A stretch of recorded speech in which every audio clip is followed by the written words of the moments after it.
Leslie, maganda sana yung may retirement fund kasi importante naman talaga yon. Kaya lang wala pa akong pera sa ngayon eh. O ito tanong ko, kung may pera ka na ba ngayon, magre-retire ka na ba?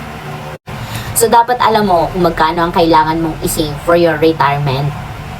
Meron kasi tayong tinatawag na rule of thumb. Ito yung sabi ni Mr. Sanjay Tulani na 20% of whatever you earn, save it. Paano kung kahit 20% hindi pa rin talaga kaya? O di gawin nating 5%. Kasi kapag hindi mo sinimulan yung journey mo ngayon, hindi ka pa rin makakapag-retire. Gusto mo ba magtrabaho ka hanggang sa pagtanda mo?